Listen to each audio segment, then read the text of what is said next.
voulons nous célébrer encore ce matin. Ce matin, nous désirons que vous unissiez à nous ce matin pour célébrer notre roi. Nous vous invitons à ce but que nous passons ensemble dans la présence du Saint-Esprit.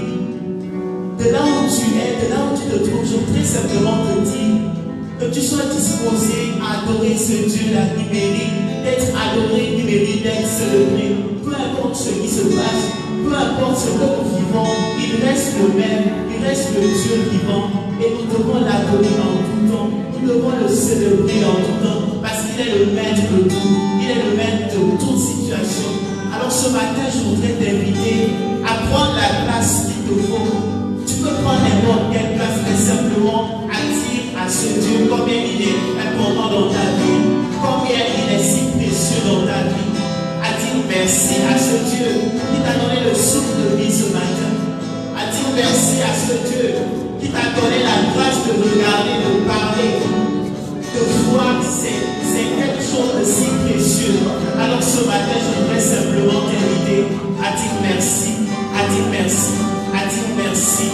Merci Jésus, merci mon roi, merci mon roi, merci mon rédempteur, merci mon Seigneur, merci mon sauveur, merci, merci Seigneur. Alléluia. Nous voulons te dire merci, merci. Merci Jésus, merci Jésus, merci Jésus, merci Jésus, merci Jésus, merci Jésus, merci, merci mon roi. Nous voulons simplement te dire, nous voulons Seigneur te dire merci. Emmanuel, Emmanuel, le Dieu présent dans notre vie, le Dieu présent dans notre cœur, le Dieu présent en Dieu. Merci pour ta présence, Seigneur. Soyez bénis. Amen. Nous voulons, Seigneur, te dire merci. Merci encore une fois de plus. Merci, Seigneur, pour ce moment passé dans ta présence. Merci, Seigneur, pour ce moment pendant lequel, Seigneur, tu nous as ressourcés. Merci, Seigneur, Père, pour ce moment pendant lequel, Seigneur, tu nous as parlé. Merci, Seigneur, pour ce moment pendant lequel tu nous as bénis. Tu nous as amenés encore à une autre dimension.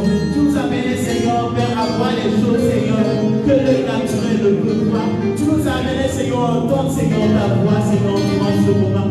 Oui, Seigneur, nous voulons te bénir, Seigneur, pour chacun de nous, Seigneur.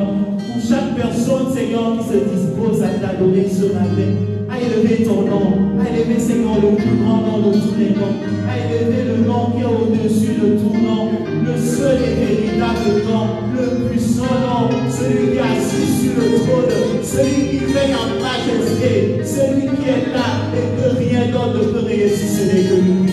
Merci, Emmanuel. Merci, Seigneur, pour ta présence. Soyez bénis au nom puissant de Jésus. Amen.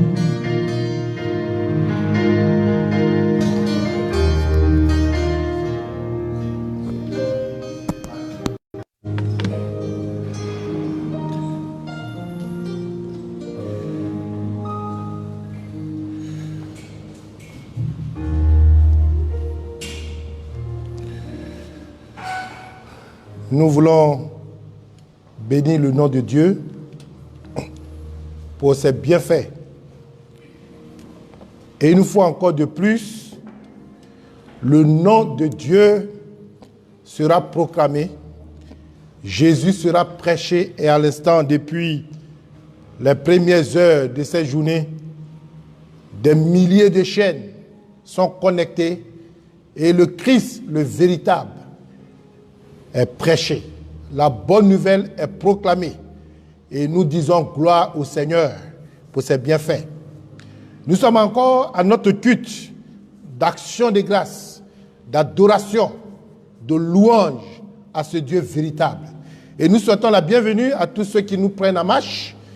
Nous souhaitons la bienvenue, nous saluons tous nos bien-aimés frères de la France, un peu partout qui nous suivent depuis des semaines. Que Dieu soit votre restauration ce matin. Et nous prions pour que la grâce de Dieu continue de vous protéger. En Italie, un peu partout dans le monde entier, sachez que Jésus tient ses promesses. Il ne trahira jamais quelqu'un. Il tient sa promesse et parce qu'il tient sa promesse, la victoire est assurée pour vous. Je voudrais traiter ce thème qui va se suivre sur plusieurs dimanches.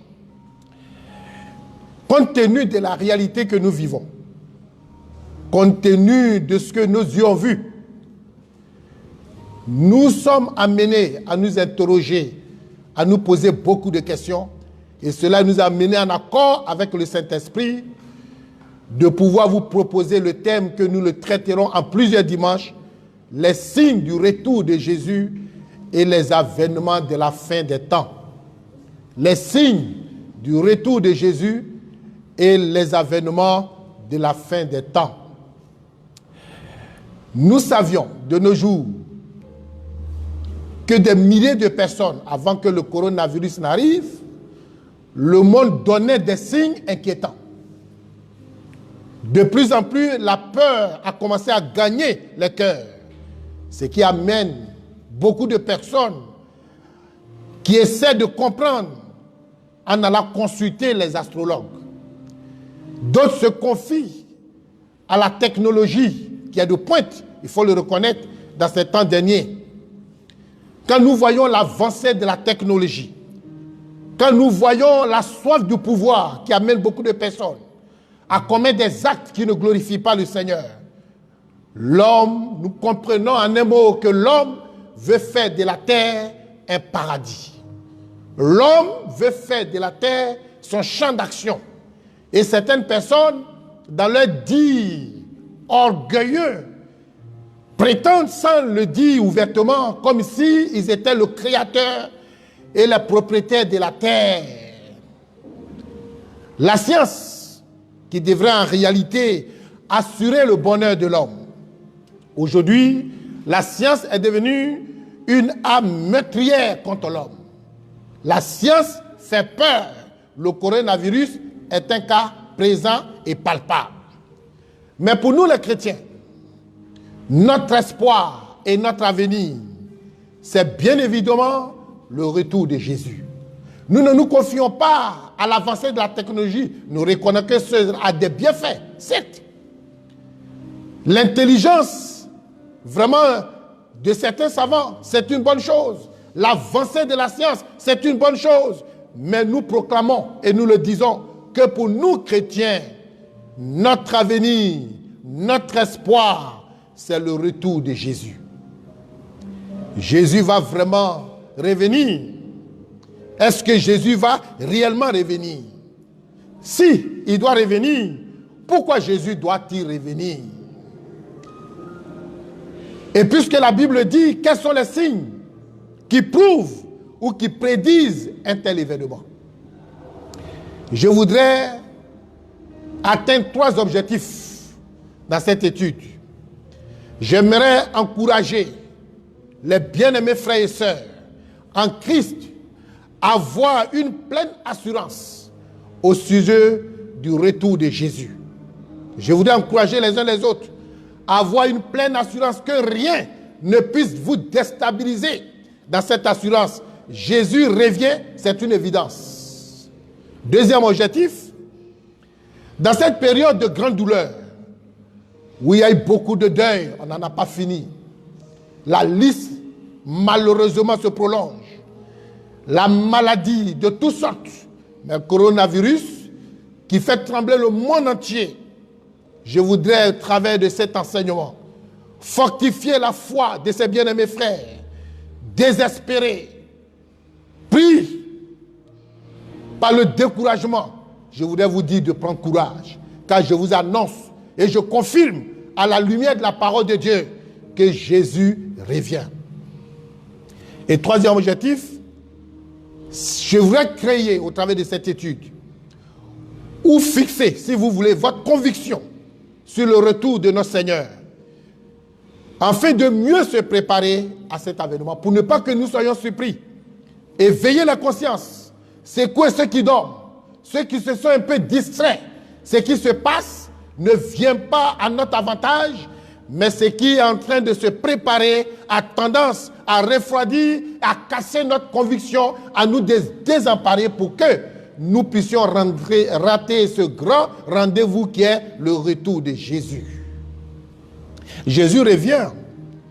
Est-ce une fiction? Jésus revient, est-ce une réalité? Pour beaucoup, le royaume de Dieu est un pur produit de l'esprit humain. Où en est-il ce royaume? Se pose-t-il la question. Donc pour eux, inutile de nous parler d'une seconde venue de Jésus. Pour beaucoup de personnes encore qui pensent aujourd'hui à un royaume imaginaire, à ces personnes qui pensent que ce royaume est fictif.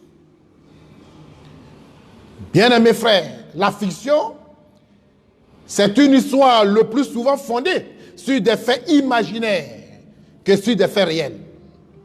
Donc en clair, la fiction est de l'imagination opposée à la réalité. Donc je voudrais vous dire que la fiction est du domaine du mensonge. La fiction est du domaine de l'invention, de l'illusion. La fiction est le contraire de la vérité. Alors le retour de Jésus n'est pas une fiction. Nous savons que dans le mot imaginaire, il y a le mot image. Cela nous amène à comprendre que par les images, il y a falsification de la vérité.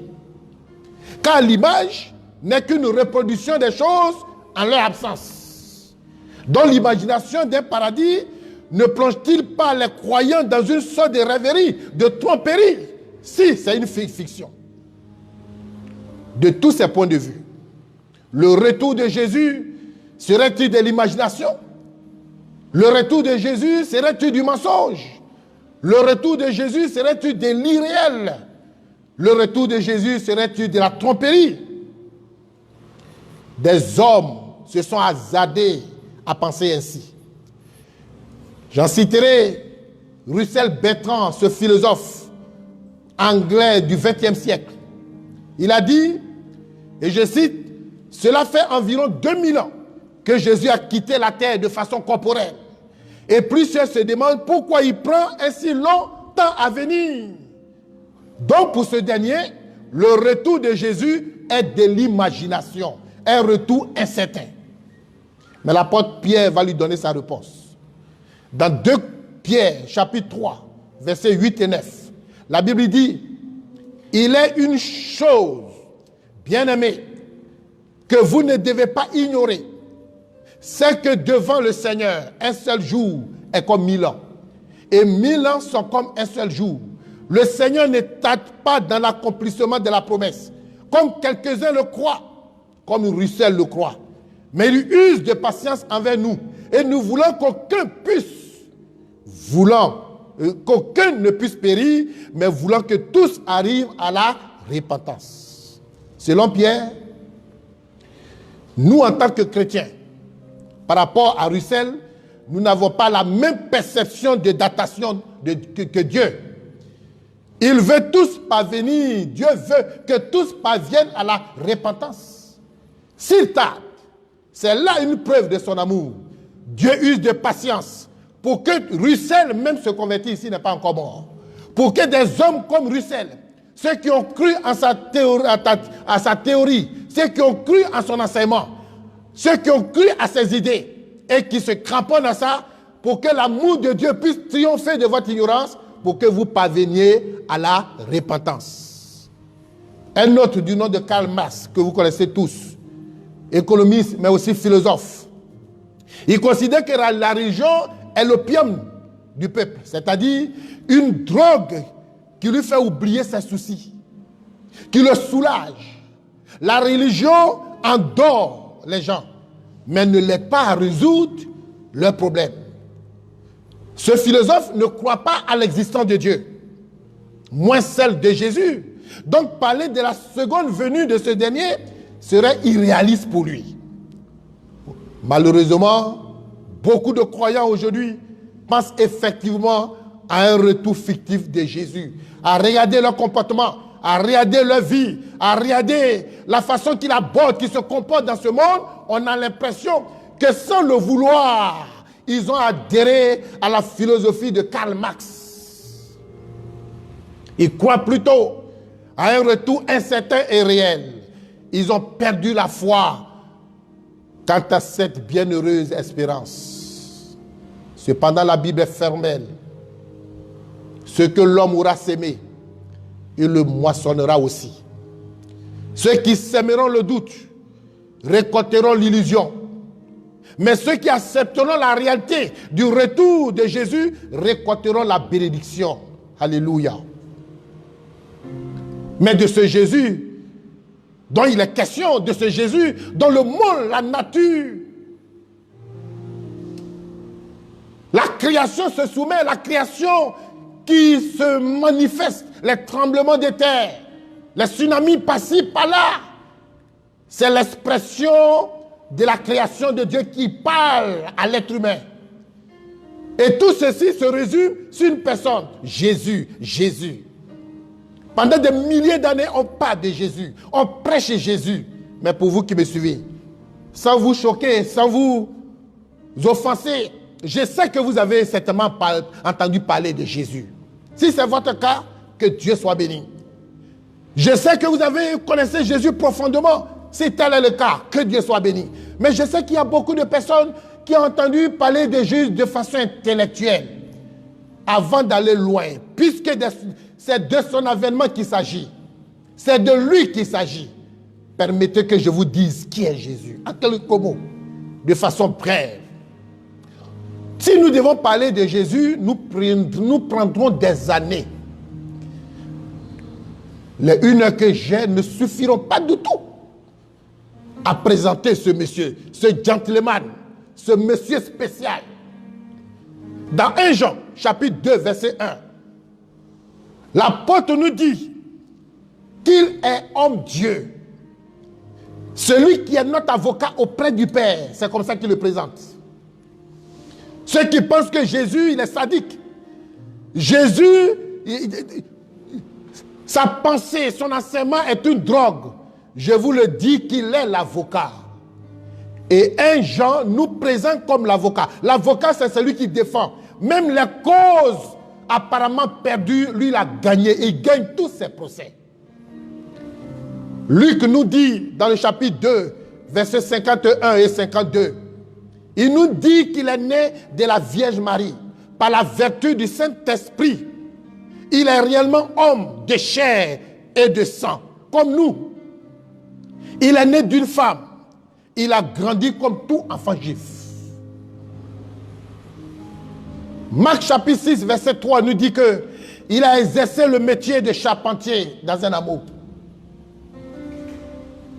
Jean chapitre 4, verset 6 et 7 nous dit qu'il a connu la fatigue. Jésus a connu ce que c'est que la soif. Dans Matthieu chapitre 4, verset 2, il a connu même la faim. Et dans Matthieu chapitre 8, verset 24, la Bible dit, il a connu le sommeil comme tout être humain. Jésus est un personnage historique réel. Il a mené une vie simple. Oh, c'est ce qui est intéressant. Il a mené une vie simple. Et j'aimerais faire une ouverture. Permettez-moi que la vie de Jésus est simple. La vie chrétienne, elle est simple. Et j'aimerais appeler ces pasteurs qui ont fait de leurs fidèles, de leurs sujets. Ils sont devenus des gourous. Ils ont mis tellement de dogmes qu'on a l'impression qu'il est impossible de vivre une vie chrétienne dans ce monde. Mais la Bible dit, Jésus a mené une vie simple. Il est simple. Son enseignement est simple. Ses pratiques et sa philosophie est simple. C'est ce qui donne la joie de vivre cette vie chrétienne qui nous l'a laissée. Il est unique en son genre. Il est différent de tous les hommes de tous les temps. Jésus est différent. Il est spécial. Aucune personne qui a vécu avant Jésus, après Jésus, ne peut prétendre être comme Jésus. Personne. Je lance le défi à quiconque. Sa naissance virginale, sa vie sans péché, sa nature sainte, son amour incomparable. Nous avions fait des choses horribles sous l'emprise de Satan, ce méchant monsieur. Sous ses actions qui voulaient nous détruire par jalousie. Mais son amour a été plus fort que la haine de Satan. Et plusieurs d'entre nous qui ne méritaient même pas la vie de Dieu, aujourd'hui sont devenus ses enfants. Et il leur a préparé un héritage.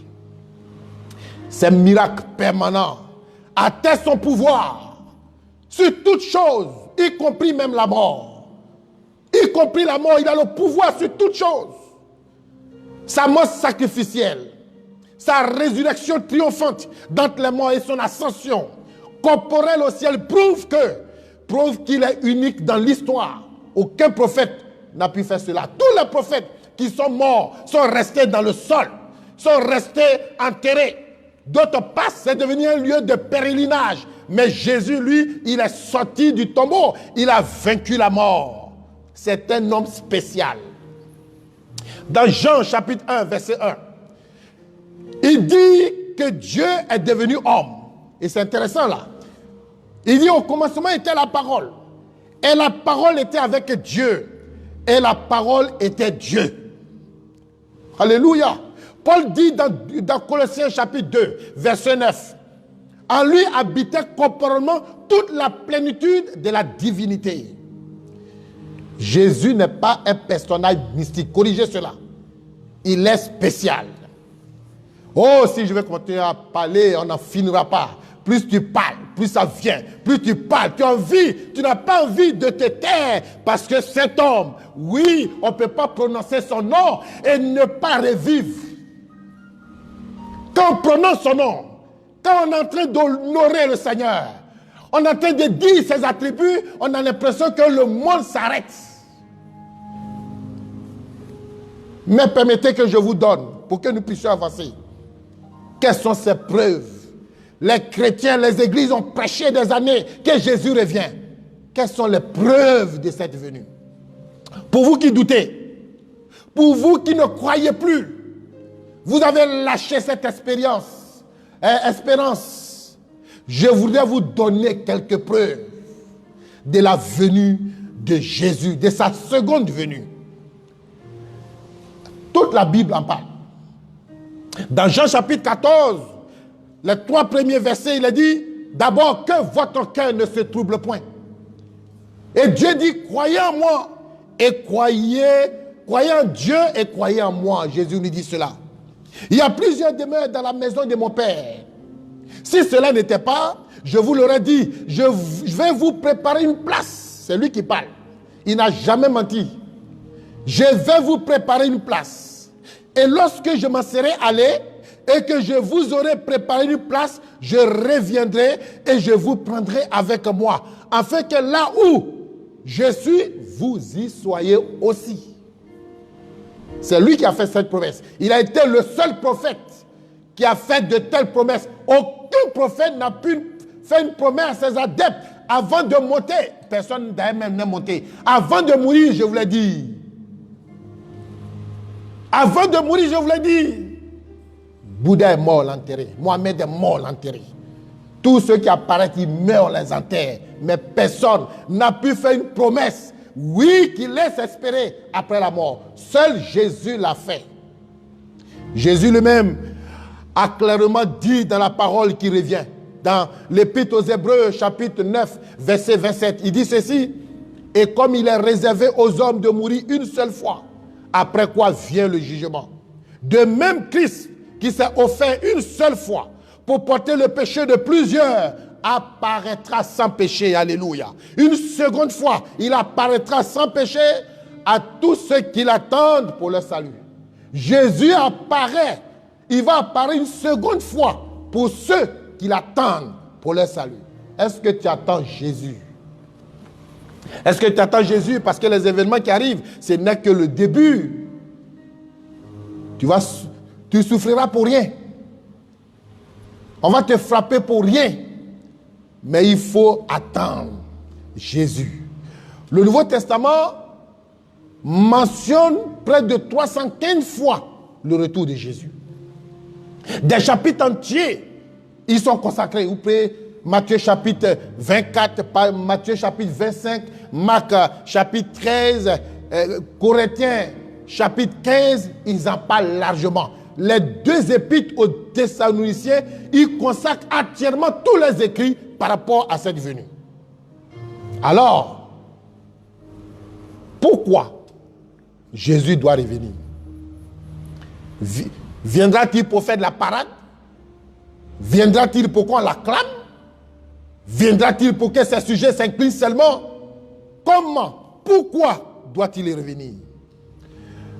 Précisons s'il vous plaît que la seconde venue de Jésus se fera en 2 étapes. Premièrement, sa venue dans les airs. C'est là qu'on parle de l'enlèvement de l'Église. Nous allons y revenir. On va consacrer un chapitre spécialement pour cela. Il vient dans les airs. Deuxièmement, il viendra sur la terre. Ça va se passer en 2 étapes. Prenons d'abord sa venue dans les airs. Jésus vient dans les airs. Premièrement, pour prendre les siens. Jésus reviendra nous prendre. Il a dit dans Jean chapitre 14, verset 3.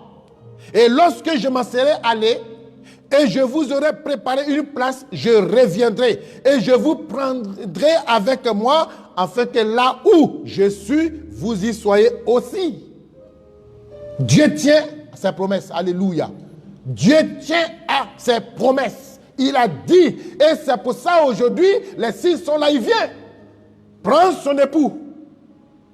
Vous qui avez maltraité l'église, vous qui avez persécuté les chrétiens, vous qui les avez fait passer par la mort, repentez-vous. Le maître, l'époux vient. L'époux viendra. Et pour son épouse, ce sera un jour heureux, une espérance. Mais pour vous, nous ne vous souhaitons pas. Changez de cap, changez de maître, abandonnez Satan, abandonnez les sorciers, abandonnez, oui, le chemin de l'enfer et tournez-vous vers Jésus. Il revient. Ma prière est que Jésus aussi vienne pour te prendre. Dans les airs, Jésus vient deuxièmement pour juger et récompenser les siens. Dans 2 Corinthiens chapitre 5, verset 10, il a dit, car il nous faut tous comparaître devant le tribunal de Christ, afin que chacun reçoive le bien ou le mal qu'il aurait fait, étant dans son corps. Dans Matthieu chapitre 25, verset 13, verset 14 jusqu'au verset 15, il nous a parlé d'une parabole. Et fort de cette parabole, lorsque Jésus reviendra, le croyant sera jugé quant à l'utilisation qu'il a faite de ses talents. Là-bas, on parle des talents. Jésus qui voyageait, il a donné des talents à 2 serviteurs et il a demandé de les fructifier. Donc Jésus, pour nous, il ne viendra pas pour juger nos péchés, puisqu'il a été fait malédiction pour nous à la croix. Jésus ne vient pas pour juger les chrétiens, mais Jésus vient pour récompenser selon les talents que chacun a reçus et ce que tu en fais de ces talents sur la terre, dans la maison de Dieu, dans ta vie de tous les jours. Qu'est-ce que tu en fais du talent que Dieu te donne? Si tu as su fructifier ce que tu as reçu du Seigneur, en fonction de cela, tu auras ta récompense. Bien-aimés frères, consacrons-nous entièrement à l'œuvre du Seigneur. Travaillons sans relâche pour être en possession de la couronne de la vie. Travaillons sans relâche pour être en possession de la couronne de gloire. 1 Pierre chapitre 5, verset 4 dit, et lorsque le souverain pasteur paraîtra, vous obtiendrez la couronne incorruptible de la gloire. Lorsqu'il apparaîtra, vous obtiendrez la couronne incorruptible de la gloire. Ça, c'est la première phase de sa venue. Et là, je vous ai dit tout à l'heure que c'est là qu'aura lieu l'enlèvement. Jésus, les pieds de Jésus ne vont pas toucher le sol. Jésus va rester dans les airs. Et l'épouse va rejoindre l'époux pour les noces, pour célébrer les noces. Pour conclure ce mariage. Pour goûter, consommer ce mariage. Et pour toujours, nous y serons. Quand nous serons avec lui, je rappelle que cette fois-ci, concernant sa venue sur la terre, Jésus en venant sur la terre, l'objectif sera, le but sera différent de celle dans les airs. Celle dans les airs, il vient enlever son époux, il vient pour prendre et il vient aussi pour la récompense. Mais cette fois-ci, mais j'avoue que ces deux venues sont séparées l'une de l'autre dans le temps. Ça ne va pas se passer dans le même jour. C'est séparé dans le temps. Alors, quels sont les buts de Jésus pour sa seconde venue sur la terre? La Bible dit que Christ a été caché aux yeux des hommes pendant plus de 19e siècle. Il était autrefois parmi les hommes et les cieux l'ont contemplé. Dans Jean chapitre 1, verset 14, il a dit ceci: et la parole a été faite chair et elle a habité parmi nous, pleine de grâce et de vérité. Et nous avons contemplé sa gloire. Une gloire comme la gloire du Fils unique venu du Père. Mais maintenant, il est dans les lieux célestes, remplissant les fonctions du souverain sacrificateur dans les lieux très hauts. Alléluia. Maintenant, il est assis là-bas et remplit les fonctions de souverain sacrificateur. Et ensuite, il reviendra, suivi d'un cortège d'anges. Il reviendra suivi d'un cortège de l'armée des rachetés. L'église qui a été enlevée l'accompagnera dans cette deuxième venue. Et la Bible dit: tout œil le verra. Même ceux qui l'ont percé. Tout le monde verra. Nous allons voir Jésus.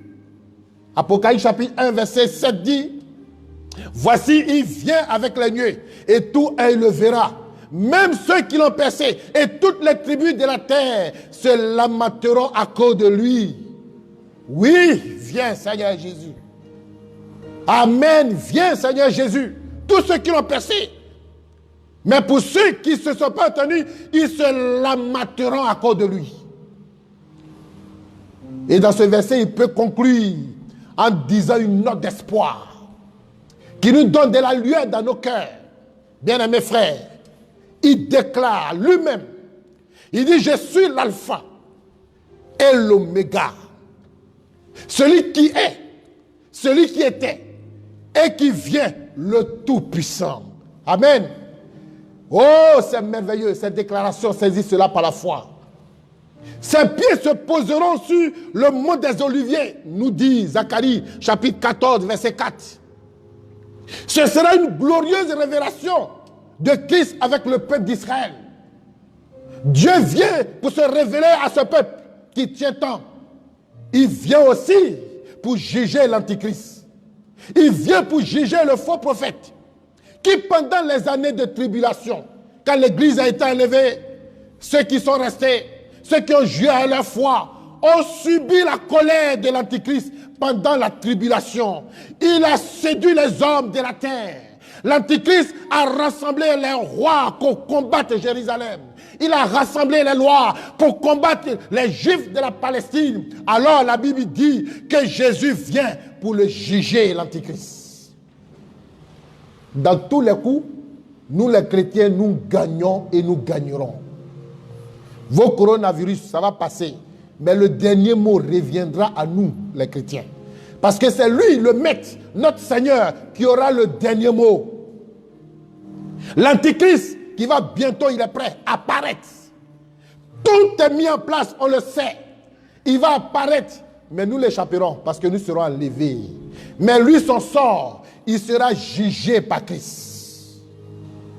Quand le Seigneur aura jeté dans les temps de feu, nous allons y en arriver à ce chapitre.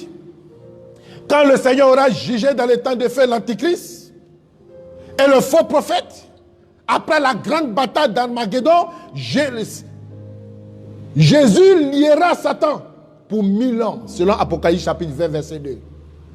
Satan sera lié pour 1000 ans, et pendant ces 1000 ans, il aura la paix. Satan ne sera plus en activité, ni ses démons, et le monde va connaître la paix pendant 1000 ans.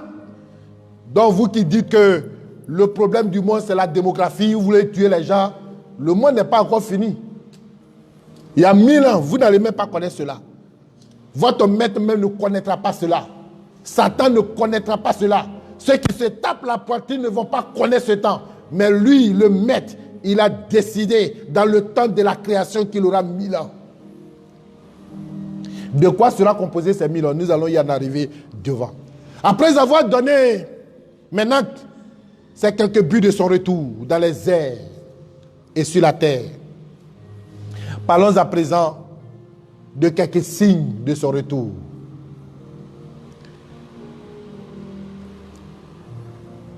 Les signes du retour de Jésus et les avènements de la fin des temps. Dans Isaïe chapitre 48,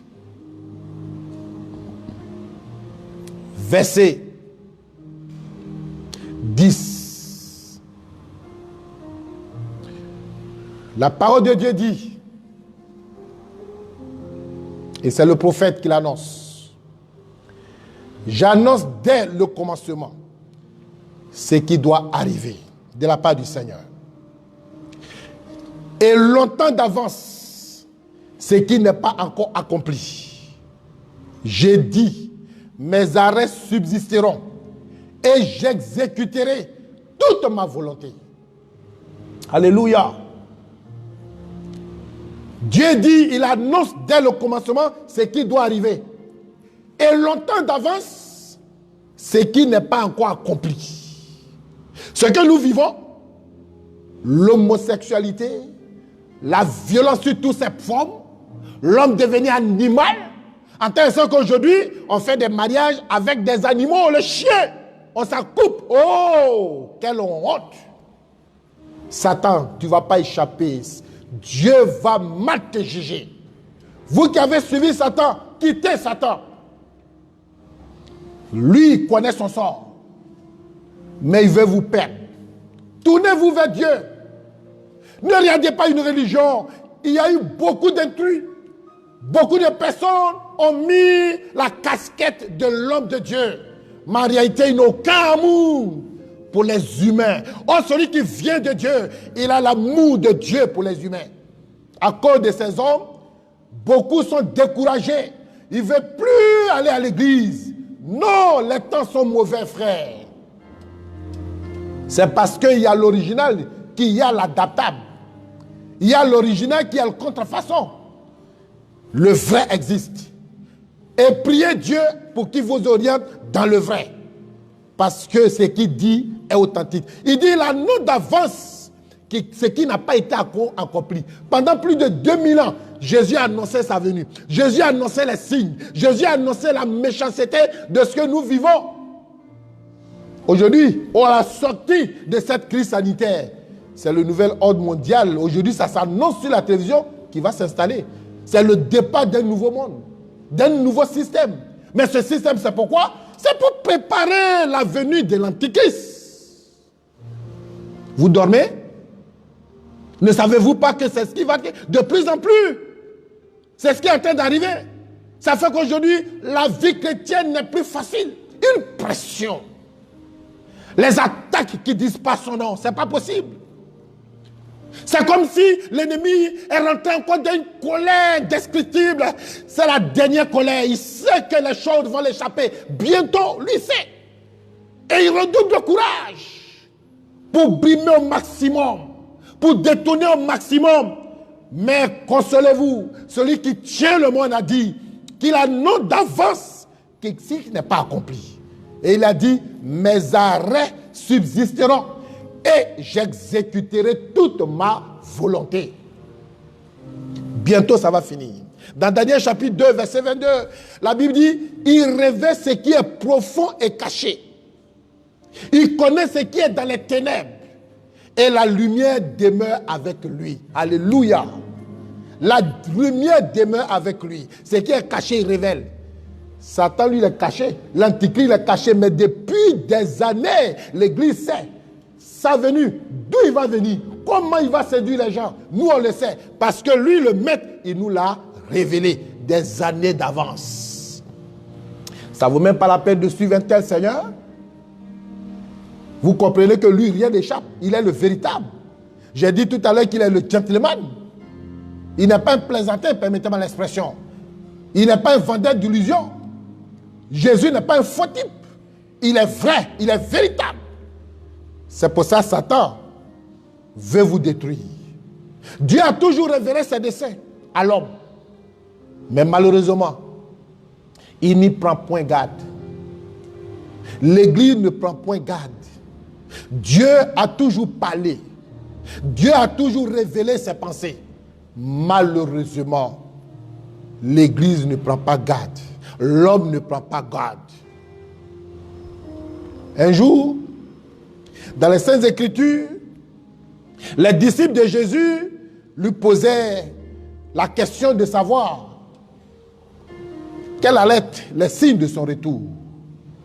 Dans Matthieu chapitre 24, versets 1 à 3, Jésus dit, la Bible dit, comme il s'en allait au sortir du temple, ses disciples s'approchaient pour lui en faire remarquer les constructions. En son temps, Jérusalem était une capitale, en son temps, un modèle. Leur fierté d'avoir Jérusalem comme capitale. Au verset 2, Jésus va le dire, vous voyez tout cela? Je vous le dis en vérité, il ne restera pas ici pierre sur pierre qui ne soit renversé. Il s'assit sur la montagne des Oliviers et les disciples vinrent en particulier lui poser cette question. Dis-nous, quand sera-t-il? Quand arrivera-t-il? Et quel sera le signe de ton avènement et de la fin du monde? Alors, Jésus, sans détour, leur donna plusieurs signes de sa venue, qui sont les suivants. On ne va pas tout voir. On va voir quelques signes. Nous allons nous arrêter, peut-être qu'on verra tout. Et la prochaine fois, nous allons toucher l'enlèvement. Le premier signe, l'apostasie. L'apostasie vient d'un mot grec qui veut dire apostasis, qui traduit l'action de s'éloigner d'eux. La défection, qui traduit la décession. Dans le Nouveau Testament, ce mot est employé pour exprimer l'abandon de la foi. Donc quand on dit que tu es apostasié, c'est que tu as abandonné la foi. Dans certains pays occidentaux, j'en ai vu de mes yeux en France, des édifices religieux ont été abandonnés. Je passais un jour quelque part vers Viry-Châtillon, je crois que c'est dans la 90e, et là, j'ai vu une chapelle, une belle chapelle, où la porte a été scellée parce qu'il n'y avait plus de chrétiens.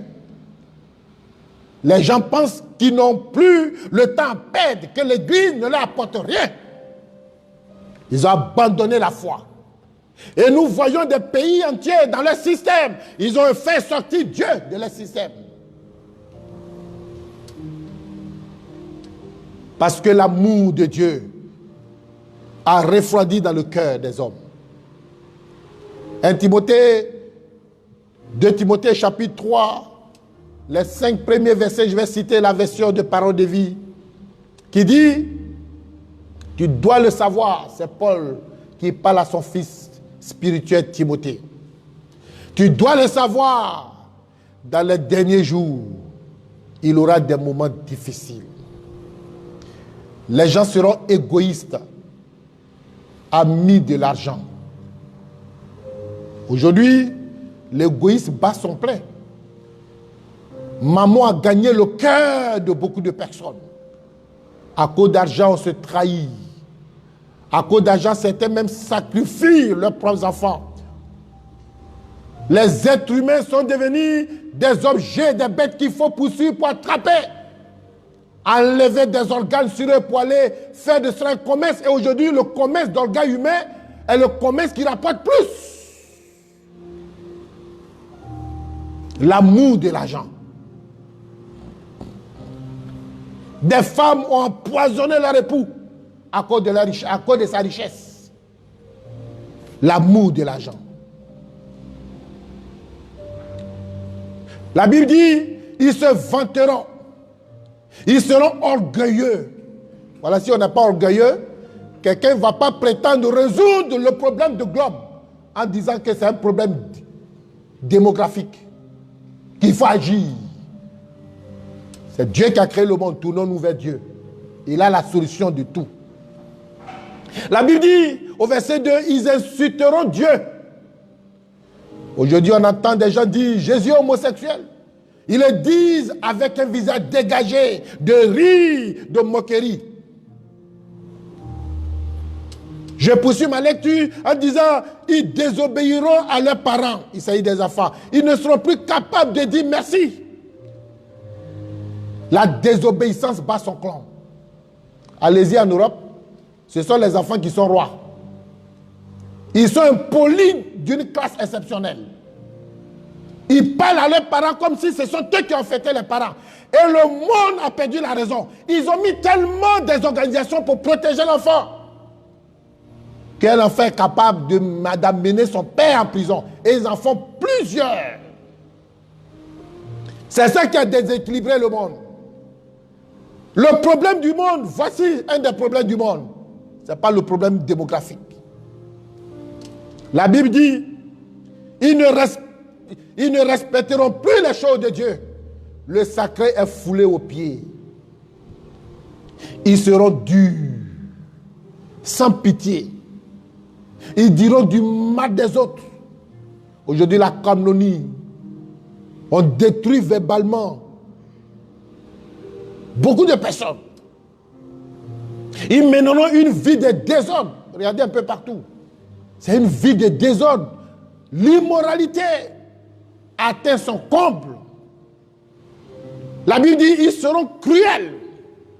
On a vu des gens mettre des pneus sur leurs habits, mettre de l'essence, et mettre à la flamme, et puis s'arrêter, et filmer cela, voir l'être humain en train de crier, en train de devenir comme une mèche enflammée, et les os sont là, en train de filmer pour mettre sur les réseaux sociaux. On prend plaisir. On est devenu cruel. On est devenu les ennemis du bien. La Bible dit, au verset 4, ils trahiront les autres. Ils seront violents. L'orgueil les rendra aveugles. Ils aimeront le plaisir au lieu d'aimer Dieu. Ils feront semblant d'être fidèles à Dieu. Il s'agit de faux chrétiens. Ils feront semblant d'être fidèles à Dieu, mais en réalité, ils rejetteront la puissance de la foi. Ils tourneront le dos. Et la Bible dit, tournez le dos à ces gens-là. Tournez le dos à ces gens-là. Bien-aimés frères, il est de plus en plus courant de voir des femmes abandonner leur nouveau-né dans les poubelles, dans les broussailles. Une femme qui va concevoir pendant près de 9 mois et demi, d'autres vont jusqu'à 10 mois. Et elles accouchent, et elles vont jeter, sachant que l'amour d'une mère et de son enfant, personne ne peut décrire. C'est fort. On a vu des mères où la maison a pris feu. Et ces mamans, leur enfant est resté, leur bébé, elles se sont jetées dans la flamme. L'amour d'une mère, rien ne peut arrêter l'amour d'une mère. Et elles sont allées sauver leur bébé, et elles-mêmes, elles sont mortes par les flammes. Et voient une telle mère qui abandonne son enfant dans les broussailles. Je ne les excuse pas, mais c'est aussi à cause de la méchanceté des hommes. À cause de la cruauté de notre société. Des gens qui sont venus dire à ces femmes qu'ils les aiment, elles sont belles. Et la femme a donné son cœur. Et ces derniers, après avoir abusé de ces femmes, les ont tournées dos. Malheureusement, ils n'ont pas trouvé la bonne solution, croyant se débarrasser de l'enfant qui est innocent, à cause de la cruauté, de la méchanceté des hommes. L'homosexualité est légalisée. Aujourd'hui, vous allez en Europe parler d'homosexualité, on va vous attraper, vous mettre en prison. Laissez-le. C'est comme si les plus forts imposent, acceptez, dites que l'homosexualité c'est bon. Si tu dis, tu seras un bon petit. Si tu dis demain, si tu as un problème, on va t'aider. Maintenant, si tu veux résister, eux, ils vont te créer des problèmes et ils vont dire tu acceptes. Le plus fort impose sa loi. L'avortement connaît un niveau très élevé dans notre actuelle société. La rébellion contre Dieu augmente. Et je l'ai dit tout à l'heure, la cruauté est à son comble. L'iniquité est à son comble. Notre monde va très mal. Bien-aimés frères, le Seigneur est à la porte. Jésus est à la porte. Deuxième signe, des guerres et des bruits de guerre. Dans Matthieu chapitre 24, versets 6 et 7, je vais lire la version parole de vie. Il a dit, vous entendrez parler de guerre et de menaces de conflit. Attention, ne vous laissez pas troubler par ces nouvelles, car tout cela doit arriver. Mais la fin, c'est-à-dire la fin du monde, ne viendra que plus tard. En effet, on verra se dresser race contre race, État contre État. Il y aura tantôt ici, tantôt là, des épidémies. Coronavirus est là. Avant coronavirus, il y a eu Ebola. Il y a eu la peste, on va y revenir. Mais il y aura aussi des famines et des tremblements de terre. Ouvrons les yeux. L'Afrique est devenue un champ de bataille. Un champ d'expérimentation des nouvelles armes qui sortent pour voir la puissance. À quel degré ces armes sont nuisibles. On vient ça en Afrique. Et comme nous aussi, Africains, on est tellement intelligents, on te donne quelques milliards, et puis tu tues tes frères, tu les égorges, tu mets ces armes, et tu tapes la poitrine. Et on te blague avec un petit pouvoir qui va t'enlever demain. En Afrique, les attentats terroristes. Le 11 septembre, l'attaque terroriste aux États-Unis a fait près de 3000 morts en une journée. Le génocide rwandais en 1994 a fait plus de 810 000 morts. La deuxième guerre de la RDC de 1998 à 2003 a entraîné 5 400 000 morts. 5 400 000 morts. On n'en croirait pas si on vous dit que ce sont des êtres humains. La guerre de la Côte d'Ivoire a fait près de 3000 morts, plus de 3000 morts. La guerre de la Libye, on a estimé à plus de 30 000 morts et plus de 4 000 disparus. 4 000 portés disparus. Prenons le cas de la Syrie. Là-bas, c'est plus de 380 000 morts. Ils n'ont pas encore fini. En 9 ans de conflit. 380 000 morts. Les nations s'arment à un niveau inquiétant. Elles disposent des armes bactériologiques meurtrières. Ces armes bactériologiques pourraient anéantir le quart des habitants. Quelqu'un a dit, il suffirait d'un centimètre cube de virus vaporisé dans l'air pour infecter 20 millions d'individus. Est-ce que ce n'est pas ça qu'ils ont fait un peu même pour le coronavirus?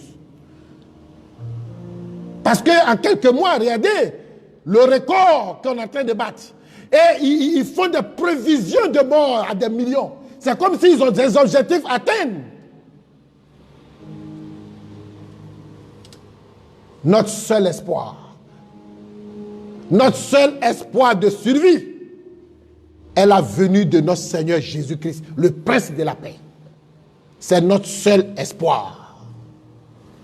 Troisième signe, la peste. Dans Luc chapitre 21, verset 11, il a dit, il aura en divers lieux des pestes. Certaines maladies peuvent être qualifiées de pestes. Le VIH-Sida peut être qualifié de peste. Parce qu'à lui seul, il a fait 35 millions d'infectés dans le monde. 35 millions d'infectés. Le cancer, aujourd'hui, demeure une maladie mystérieuse pour la science. Des millions de femmes décèdent du cancer du col de l'utérus dans le monde. En 1918, la terrible grippe espagnole a tué près de 6 millions de personnes. Et aujourd'hui, le coronavirus, Covid-19, nous n'avons pas encore fini de faire le compte des morts. Mais au jour d'hier, parce qu'aujourd'hui encore il y a eu d'autres, au jour d'hier, on était à 2 170 000 infectés et plus de 146 055 morts. Ils ne sont pas satisfaits parce qu'ils disent qu'en Afrique, là, nous, là, on va mourir comme des moutons, comme des insectes dans la rue. Ils ont prévu. D'autres problèmes attendent encore l'humanité. Parce que le Seigneur de l'univers les a prédites. Quatrième signe, les faux prophètes et les faux Christ. Dans Matthieu chapitre 24, verset 24, il est dit, des faux messies et des faux prophètes vont venir.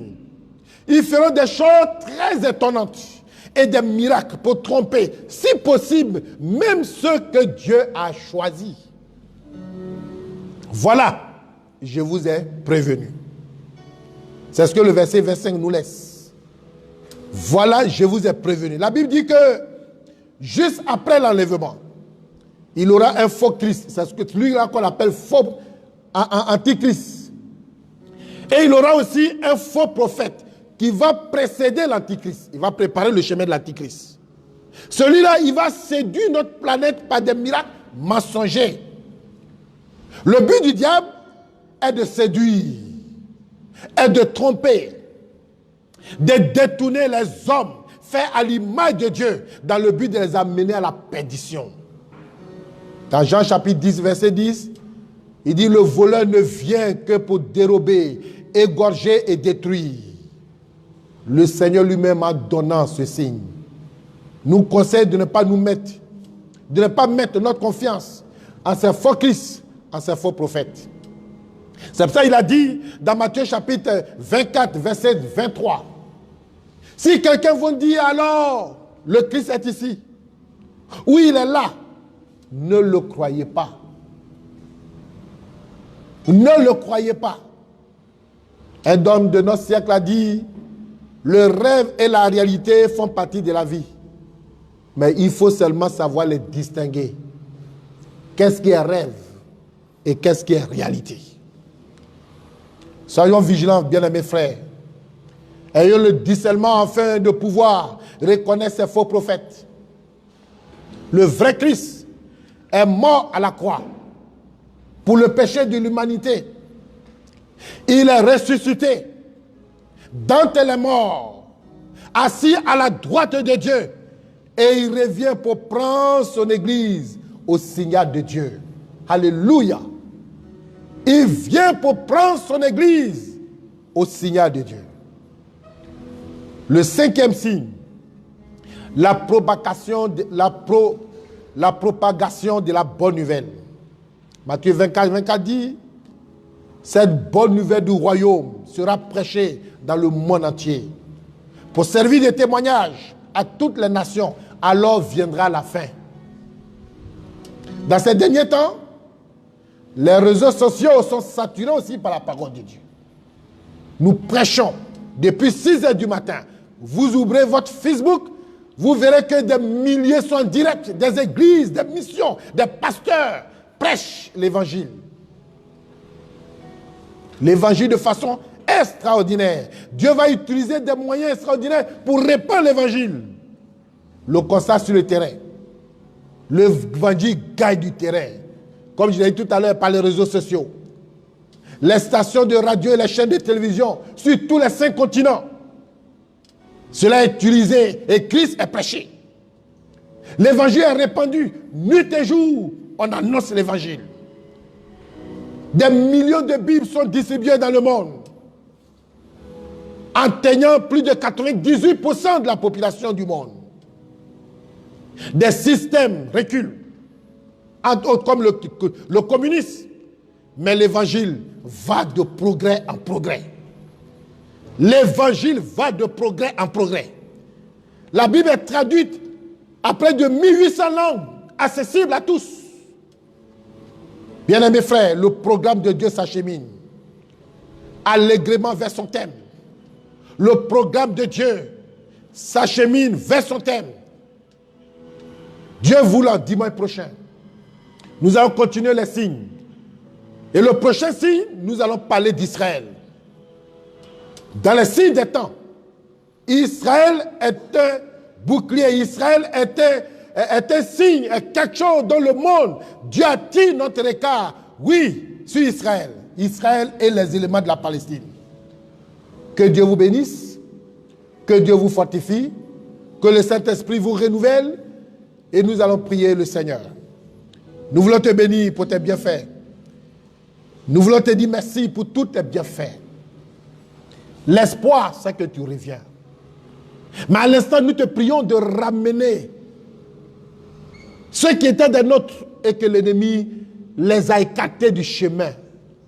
Ceux qui sont sur le point de s'écarter du chemin. Ceux qui sont programmés mais à être même, oui, la cible de Satan, que son plan échoue et ramène chacun à ta présence. La Bible dit que tu as été un homme simple, tu as vécu une vie simple. Permets que les pasteurs que nous sommes, nous puissions présenter l'évangile simple. L'évangile où tout être humain peut vivre cet évangile. Afin que personne ne rate ce grand rendez-vous, bientôt qui se pointe. L'enlèvement de l'Église.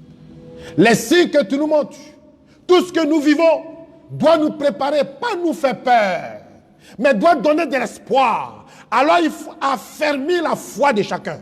Réanime la foi de chacun pour que chacun puisse vivre dans cette espérance glorieuse. Nous te bénissons, notre Dieu. Ta parole est la vérité.